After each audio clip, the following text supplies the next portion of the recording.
Alright guys, Willem here back with a new video, and in this video we're back talking about Persona 3, where obviously I have done a video detailing my experience of Persona 3, and following that I was inspired to do another video revolving around Persona 3, this one being a ranking, where here I'll be ranking every SEES member from the game. So with that I will be ranking, again, every party member over the course of Persona 3. However, this will be a ranking based on them as characters, not how they play within the game, as again, that would be a radically different list, and a mix of like how much I connected to them, along with the fact that obviously like how well they're written and how much importance they have into the overall story. I give context on my experience with Persona 3 as a whole. Again, my main experience with the game is through Reload, which again, I know there's criticisms over Reload and how it changes things from the original, but most of the narrative I do feel like still comes through Reload. So again, Reload is my main experience with the game. I also did play episode Aegis, so again, I'll be taking that into consideration as well, along with the fact that I also have watched the animated movies of Persona 3 to prepare for this video. And with that, let's get into the ranking itself. We have 11 characters to rank, and at number 11, I don't even know why I'm bothering including this person, I have Midis. And Midis is just a weird character where, again, obviously she's a character that only shows up in the DLC in episode Aegis or The Answer. Again, not a character within the base story, and through that obviously is something I even debated, should she even be on this list? But also beyond that, she's also a character that is just not nearly as good as any other character that will be on this list, where really straight up, again, I think the actual party of Persona 3 is all very strong. I think they are all very solid characters in their own right. For the most part, very well written, and all characters I just generally like. And I feel like Midis is probably the only one that doesn't fall into that bandwagon, largely because I don't feel like Midis is much of a character. I feel like she's more so just like a plot device / also like allegory for Aegis's grief and humanity. It really just leaves Midis being a character that doesn't really have much depth, or again, I don't feel like there's really much of substance there from Midis themselves, while also I do find the character, like, just kind of memeable in the fact that they just continuously say sister over and over again. But again, I just don't think Midis has much to bring, so because of that, I have her here number 11. Now number 10, and again, the true ranking starts now. And I actually do think this is a very difficult ranking. Again, I do like all these characters. I do think all these characters have some merit to them. And at number 10, again, I think this was a very difficult decision, but I'm actually going to go with Aragaki. And Aragaki is a character that I think is just obviously very notable from this game. Again, I think his death scene is easily one of the most iconic moments from this game, and it's something that is so representative of this game's themes, and having this death happen in the course of the story that the characters, but also the player, has to deal with. And I think the way they handle Aragaki is really interesting here. Having, again, this like really strong party member join your team only for him to be kind of sniped from you not too long afterwards, to again make his death feel even that much more impactful. But also I think that explanation also just kind of sums up my overall ranking of Aragaki here, and the fact that he is at the bottom, more so because I think he's more interesting as what he like represents in the story, more so than he is as an actual character, where I think him as a character in his own right is more so just, again, this kind of like generic loner that, again, doesn't really get much like true development over the course of the story. Now, again, in Reload, they did add this content that you could potentially get of the fact that he was thinking about re-enrolling in school right before he left, which had him like following along Itsuru's wishes and him trying to turn his life around. Again, that is a nice little moment there, but really just as a whole, I do feel like Aragaki's obviously the character they do the least amount with of the main party, mainly because, again, there's not much time to do much with him. But again, obviously the moments that we do get from him are very strong, but I just think, again, in comparison to the other characters in this ranking, I think the other characters have more development or are a dog, to where I feel like Aragaki kind of gets left behind because of that. He's here at number 10. Now number 9, we're moving on to a character that I really did not like initially. I did start off with this character being pretty clearly at the bottom of the main party members, though I think reassessing the characters before making this video, I think this character has more going for them. The game does interesting things with this character, and that character is Ken. And again, Ken's a character that I really just did not really gel with early on in the story. Again, when he was hanging around us really before the Aragaki incident, I really just did not care about Ken. And I also felt like him being introduced to SEES was very strange, and it was just kind of like thrown at us with no gravitas being added to that, to where, again, I just feel like the game did not really give me a reason to care about Ken much early on. But I do think he gets very strong content during the Aragaki death that allows his character to develop him, giving him, again, this like really dark backstory that, again, has like Aragaki having been the one that caused the death of his mom, and how he wants revenge and was planning on killing Aragaki and then himself, and that he only got close to the SEES members to be able to enact this plan. All that is kind of insane. The fact that Aragaki ends up sacrificing himself to allow Ken to survive, and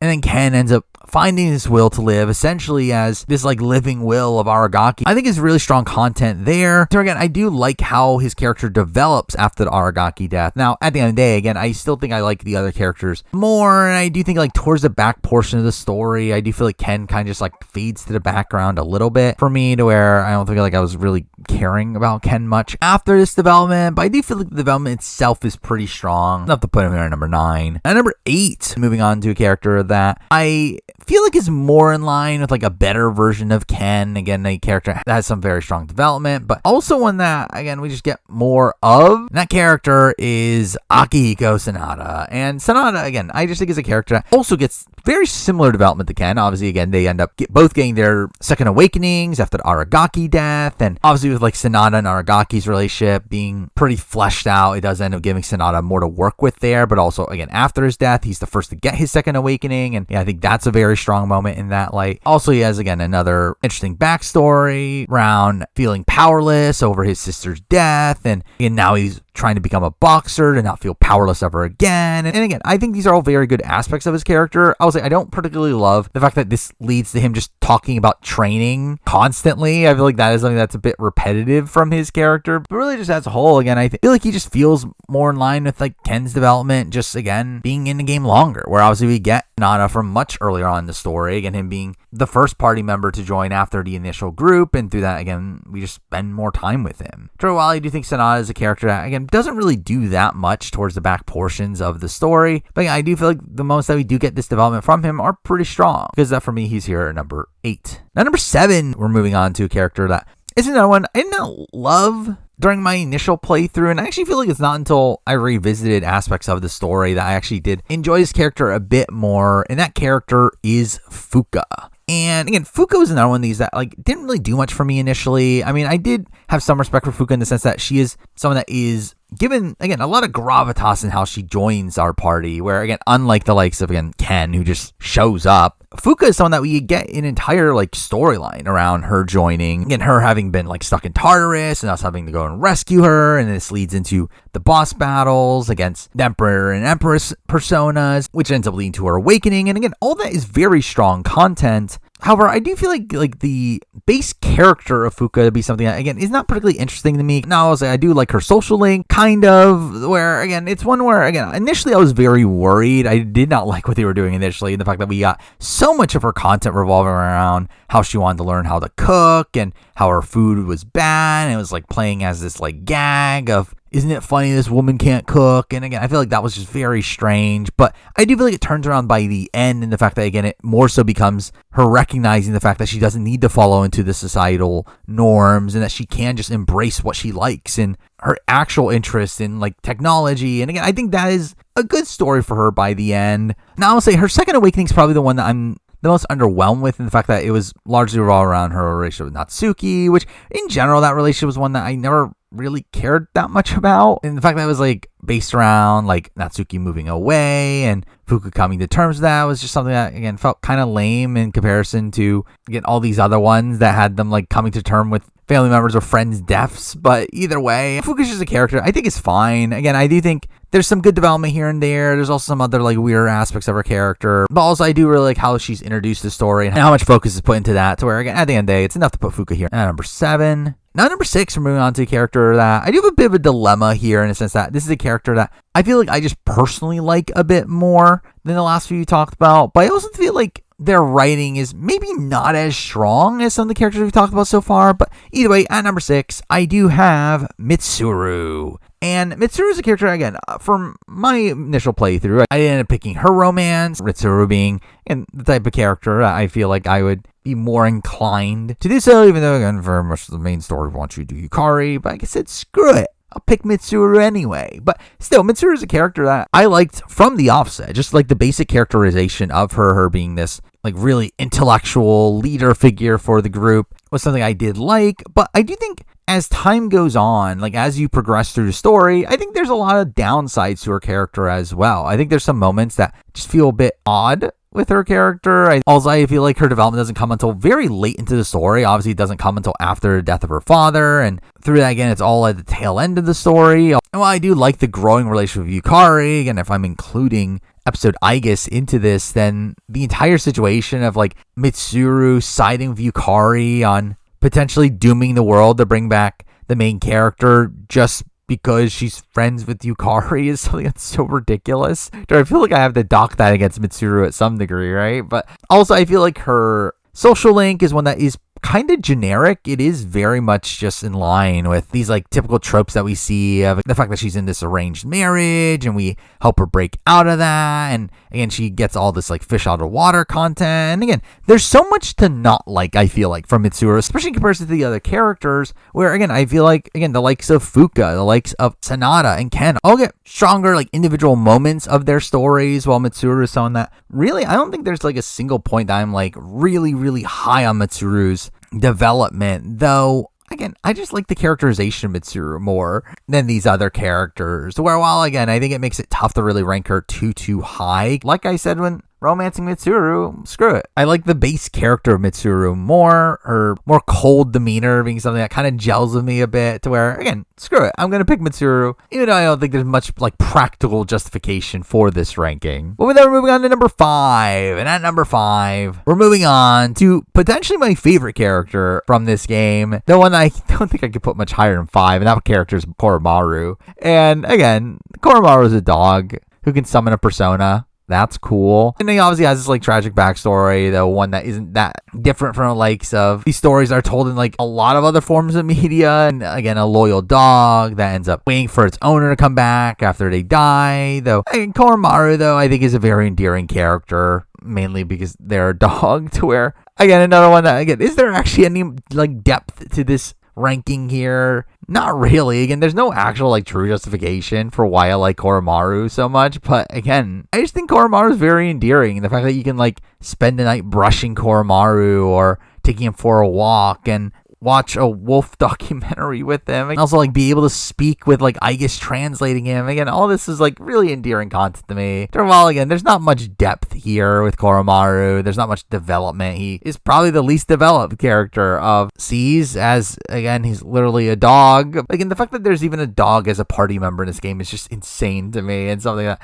again, I just liked Koromaru, so screw it, putting him at number 5. Now number 4, now I can actually justify my rankings here. Again, I think these are the 4 most important characters to the main story. I think all these characters do a lot to connect to the main themes and have grander individual moments. So again, to me, I think this is the definitive top 4. But at number 4, we're going to be starting it off with the character I didn't gel with at first, but once their big moment happens, I do think they become a much better character, and that character is Junpei. And again, Junpei is a character that, again, early on, I really did not love Junpei. Junpei very much just came off as another Ryuji to me, a character that, again, is just this, like, slacker, best friend character. Though, and supposedly, like, we were meant to have this, like, rivalry with Junpei that never felt in the main story. But either way, I do feel like Junpei is a character that, again, came off very lacking until he has the storyline with Chidori. And I feel like the Chidori storyline with Junpei makes Junpei's character just so much stronger, where it just makes him feel like a real person at that point, not just like caricature that's so busy trying to hook up with women and is slacking on his grades, where now he's actually like building this genuine bond with Chidori, seems to have genuine care for her, and obviously it all culminates in Chidori's death and her sacrificing herself to let Junpei live. And again, all that's such a great moment that's so resonant to the themes. Now again, I think it's another character though that I wish got a little bit more in the endgame stretch, and also one that I do think is weirdly portrayed after that moment, where while I think, again, the Chidori death scene is fantastic there, it is weird that not too long after that he's still like being pervy with women and stuff, where like you would think that would like impact him a bit more in that light. But also just in general, I'm not a big fan. And the constant like pervy joke from Junpei, and again, us getting like that summer vacation scene is just so awkward. Still, I do think Junpei's relationship with Chidori is something that very much improves his character. This generic slacker and like pervy guy. Where again, at the end of the day, I am landing here at number 4. Now number 3, and at number 3, it's a bit of a weird choice because this person was actually initially higher on my original list. Like where again, as I was playing the game, I had the expectation this person would be number 1, and then kind of just things happened. They dropped. At number 3, I do have Yukari. And again, Yukari is a character that I think initially came off very integral to this game. I think the early portions of this game, Yukari essentially feels like a secondary protagonist. It feels like she's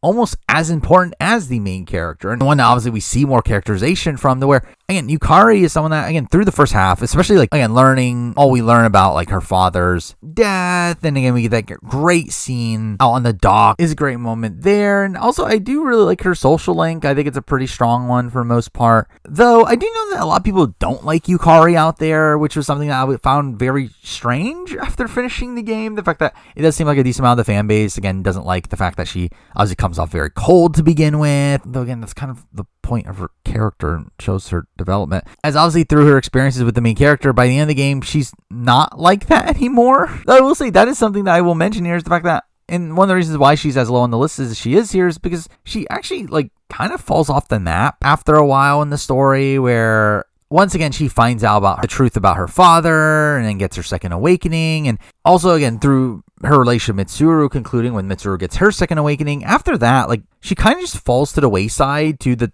top 2 characters on this list, who is such a major factor into the endgame stretch, where it feels like Yukari kind of gets dropped as this like secondary protagonist. Where again, I feel like through the first half-ish of the game, Yukari is so integral to the main story, is always constantly there, and feels so vital to the core mysteries that are going on. Yet again, they get resolved like 2/3 of the way through the game, and at that point, Yukari is just kind of there for a lot of the endgame stretch. And again, if we are also mixing in episode Aigis, I do feel like her, again, like potentially wanting to bring the main character back, despite it potentially like destroying the world, is something that's also very strange. Even though, again, I think you can connect it to the fact that she's like struggling with grief, and by the end, she ends up realizing she's wrong anyway. But I do feel like that's overall like still a very weird writing decision, considering you would think that her experiences with the main character would have told her that that was already wrong. But either way, again, Yukari's a character, again, I like more than most people, though I do think there are some qualms here and there, and I think her lack of importance to the end portion of the story is something that leaves her off the top of the list at number 3. Now number 2, and number 1 and 2 I think are very, very difficult for me, largely because I think the more critical answer is probably what I am going to answer as number 2 here. I think this is probably the character that most people would say is the best character in Persona 3, and I think there's a lot of merit to that answer, yet I just struggle with actually saying that myself. And at number 2, I do have Aigis. And again, Aigis is a character, again, is obviously very well renowned. People love Aigis, and I get why. Again, Aigis is obviously a core pillar of this game's story. Again, when looking at the themes of the story, again, Aigis essentially embodies all of that. Again, she essentially learns all of that over the course of this story, and it's such an integral piece to the back portion of this game, where it really feels like, again, like once Yukari's role in the story is kind of done, it feels like Aigis kind of takes that role. Aigis becomes this central character that ends up clearly developing and going from this very cold robot into, again, this robot that seems to grow human emotions and ends up finding a reason to live. And while I don't love the answer as a whole, I do think by the end of the answer, I feel like there's also some good development for Aigis there as well, with her finally figuring out the answer, not being friendship, even though, again, that should have been very obvious, but still. But again, I feel like Aigis has so much development over the course of the story, so much of it being so resonant to the themes of the story. I think it's very hard to like critically say Aigis isn't the best character in this game. However, Aigis is also a character that I actually did not care about that much during the early portions of the story, where I feel like Aigis is a character, again, for me, really didn't click until those end months of the game. It felt like a spot where the early portions of Aigis' character, I feel like to me, she just came off very tropey. It felt like she was this obviously like fish out of water character that doesn't know things because she's a robot, and that the other characters have to teach her these things. And again, that wasn't like that interesting to me. And really just in general, also like the base like development that she ends up going on is also kind of generic as well. Again, the fact that it's just a robot like learning how to feel by the end, though, again, obviously there's more nuance to that, and that's the reason why she's this high on this list. And again, a lot of that is made even better by the fact that, again, it is so connected to the themes that this game really exudes. And through that, again, it makes Aigis a much better character than each of her parts. But I do feel like the fact that I really did not really gel with the character until pretty late into the experience is something that, again, kind of harms her ranking here for me, and it makes it just like weird to think of her as the best character, even though I think she probably is the best character by the end. But again, I think there's at least a justification for a certain other character, and that's why I do have Aigis here at number 2. Now number one, C's member for me is the main character, Makoto Yuki. And again, this is a little bit weird because I actually feel like this is a ranking here that is actually more so determined by the animation than it is the actual game itself, where again, the game itself, I feel like Makoto is a character I actually did not even like recognize while playing the game that there was meant to be this like kind of arc for him, that there was this like initial aspect of him not caring about the other members and pushing them away, only then eventually bring them in, and obviously finding out the answer to life, and again, sacrificing himself to her. While by the time that sacrifice happens, I did think it was all a really great moment, but I more so came out of the game thinking of Makoto as more of this like flat character arc. But I think through watching the animation, it becomes very clear that no, he is meant to develop. And I actually think it's something that makes his character even better. The fact that he is this character that, again, just really embodies the themes in his own right as well. Again, him being a character that learns over the course through the game, that his friends are his reason for living, and through that is able to help each of his friends overcome their griefs. But again, all that being very impactful in its own right. Where again, even as a flat character arc, I think it does well to connect to the themes. But again, now having it also as, again, him developing alongside that as well, I think it again just makes his character even better. But really the main reason he's as high as he is because I really just love the ending of this game. And I love what it does for Makoto's character. The fact that he sacrifices himself to save the world and save his friends, again, finding purpose in his life for that to allow others to live their lives, again, I think is very beautiful in that. But also the fact that despite essentially having lost his soul in that process, he still is able to stay alive until the time that he follows through his promise of meeting back up with his friends on the rooftop during graduation day. The fact that he like keeps himself alive for over a month after that to be there in that final moment, I think is all also just so beautiful. And again, I just truly adore the ending of this game, and I do think a lot of that is because what they do with the character of Makoto, and that he feels so resonant to the themes of this game, and that he is able to find this purpose in life and are able to help all the other characters through their dark moments, along with also, again, being able to give them what they need to live their lives without him. Again, I think all that is just such strong content. We're looking at what I really do love about the main story of Persona 3. I do think a lot of it really does end up being embodied by the arc that Makoto goes throughout the story, and where he ends up ending at the end of the story, to where through that, again, while I think you can definitely say that Aigis is a better character in a sense that obviously she has a much more blatant development over the course of the game, and it's again so in your face in those last few months of the game, I feel like it is Makoto's role in all this that feels a lot more impactful for me personally. So because I do have him here number 1. But with that, again, that is my ranking of all the C's members. Now, again, down the road, I'll probably do more Persona videos at a point. Again, I obviously would love to play Persona 4 at some point and do a video on that. And also like to do a similar thing for Persona 5 characters, though I feel like I'll probably need to replay Persona 5 to properly do it. Though also, I would love to do a ranking of social links. At this point, I feel like that's like a video that might necessitate a replay before doing it, but either way, maybe I'll do those at some point down the road. But again, for now, that's the video. Thank you for watching.